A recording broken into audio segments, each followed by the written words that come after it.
Yo, Bolt here, and welcome to another part of my Sonic Bosses Ranked series. With Sonic 1 already covered, obviously the next immediate choice is Sonic the Hedgehog. Okay, let's talk about Sonic 2 for the Sega Genesis.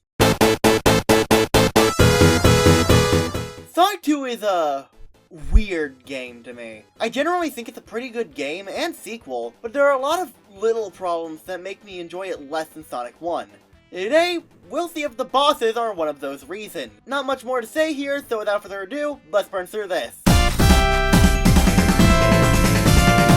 Okay, first of all, Egg Drill Stir? Was Egg Drill not too 90s for you guys? But okay, nitpicks aside, I remember bringing this boss up in my Sonic CD Bosses rant.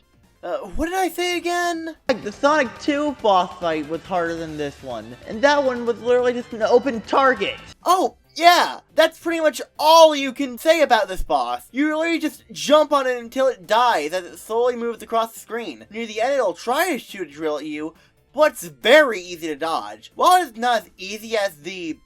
Actually, I never showed the names of the Sonic CD bosses in that video. What was it again, Frig? Egg HVC001. Never make me say that again.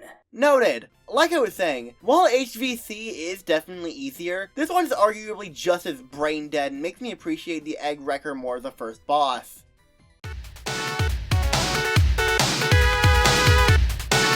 If you're not a new player, you'll likely have one of two experiences with this boss. Either A, you accidentally rush to the end of the screen and slip, or unfairly fall into the Mega Muck, or B, you continually jump on this thing before it even gets the chance to attack you. The only attack it really has takes way too long to build up and is barely a threat. When the only way you can really die is unfairly being blindsided because you were going too fast, I think that truly shows how pathetic this boss is. Oh, a boss with a little bit of thought put into it? Say it ain't so! With the Egg Hammer, you need to hit Eggman in the air by climbing up the totem poles with arrows they shoot. However, Eggman will try to knock you down with the titular hammer. This one is better than the previous two, as you can't just mindlessly jump on it to kill it. No, you have another dumb way of cheesing it. Hey, that had more thought put into it, not effort. That method being to either just spin dash into it when it gets close, which brings you back to the platform, or you can just jump to the other totem when it tries to hit you. It's not the worst boss ever, but this is still very mediocre.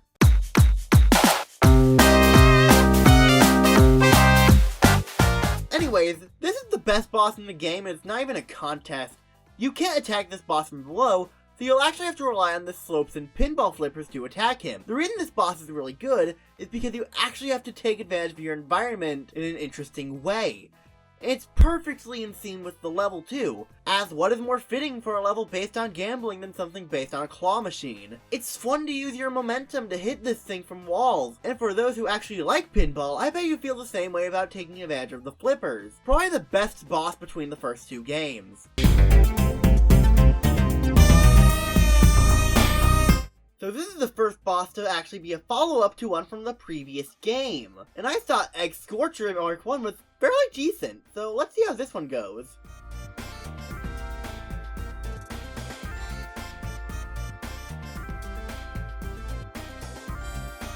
Wow, I didn't even need a flame shield for that.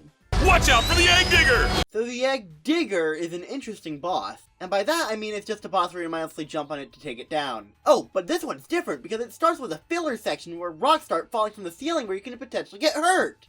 Progress? And what doesn't help is how utterly boring the arena is. Couldn't Eggman's drilling drop platforms or obstacles or like anything that's long-lasting here? This is just an overall nothing boss and a blemish on what's otherwise my favorite zone in the game. I was debating even counting this since Absolute can't even let you play this zone without a debug mode or mods for some reason, but since it was officially in the mobile port, I went through some hoops to get footage for it, even if it doesn't look the best. And wow! I do not like this boss! It's definitely more complex than the others in the game, but just because it's more complex doesn't mean I think it's good. Your main way of attacking Eggman is by using the large bombs to bring him down, then tackling him. However, actually doing this is more tedious than it sounds, as this boss takes quite a few hits to kill, and you can only hit him so many times before he goes back up, and he stays up there for a little while. And while you can technically hit him by jumping, it's not as easy as it'd seem. Heck, the only reason I was able to hit him in my footage was because of the insta-shield, which normally isn't in Sonic 2. Overall, while this boss has more going on than the other bosses in the game, the general tedium is why I have less fun with it. Also, since I recorded this section last, I forgot to record its ranking placement, so I'm just gonna say this boss goes between Egg Bouncer and Egg Marine. You'll see when we get there what those rankings look like, just bleh. Fitting for the absolute bore of a level this boss is in, it's yet another mindless jumping fest. Though, I guess to this boss's credit, it does kind of take advantage of the environment by going into the ocean, but I'd argue the way that Eggman executes it here is very sloppy, since you can easily just hide in the oil to avoid basically all of its attacks. And this could have been solved in one of two ways. A, add an attack that sets the oil you're in on fire, so you can't just rely on it all the way through the boss. Or B, makes the attacks harder to avoid. This is one of the last few levels in the game, so gradually upping the difficulty, like a normal difficulty curve, is something to be encouraged here. Just overall another nothing boss.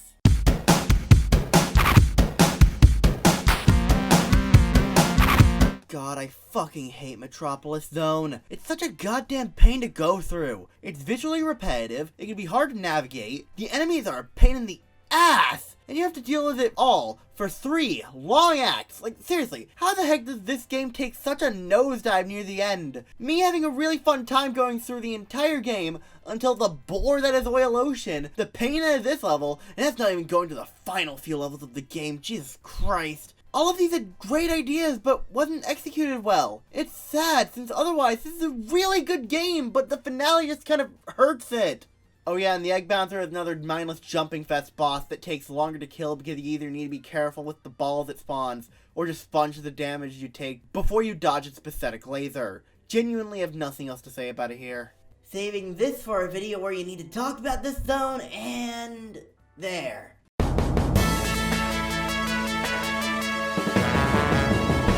Wing Fortress is such a pain in the... Okay, not doing that gag again. Especially as this boss actually has substance? Basically, you need to use the small platforms in order to destroy the laser. What makes this boss actually interesting is the fact that the platforms have spikes on the bottom of them, and your rings are actually hard to grab back thanks to how the walls are made. It's a fairly simple boss, but pretty effective as well.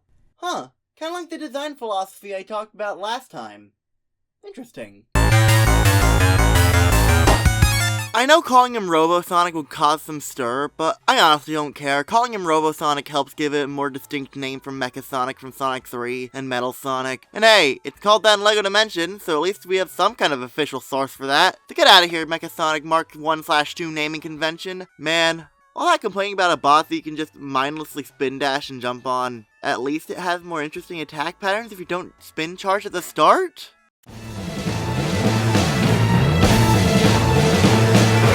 It's rare that I fight a boss that was crippled by one major problem, because if I'm being honest, this boss is actually pretty well designed on its own. You have to hit it on the chest 12 times. It attacks by trying to stomp on you, launching its hands towards you, and launching bombs if you're behind it. The main obstacles are the spikes on its hands, making it harder for you to hit.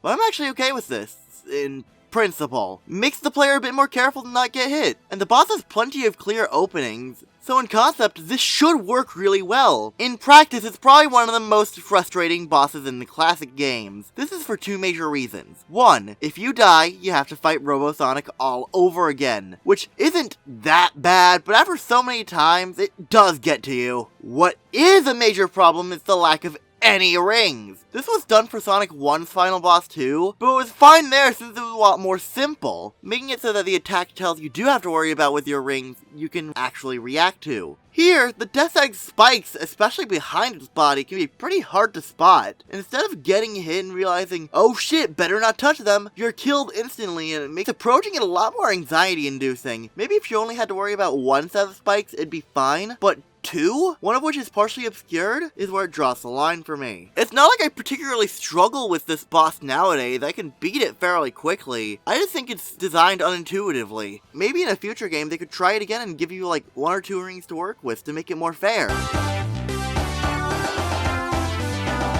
Or they could take away the positives I gave it and make it both boring and frustrating to fight. That works too.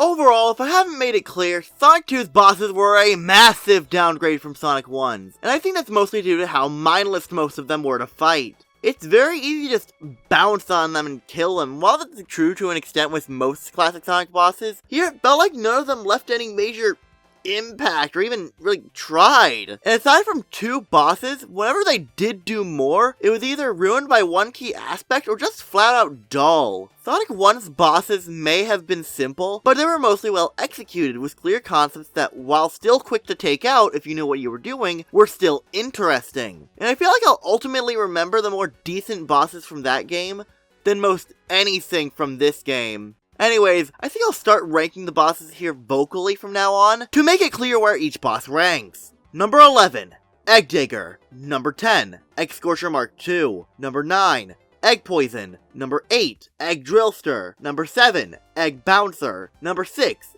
Egg Marine. Number 5, Death Egg Robo. Number 4, Egg Hammer. Number 3, Robo Sonic. Number 2, Laser Prison. And number 1, Egg Claw. This has been the Firebolt, and thanks for watching. Like the shiny star.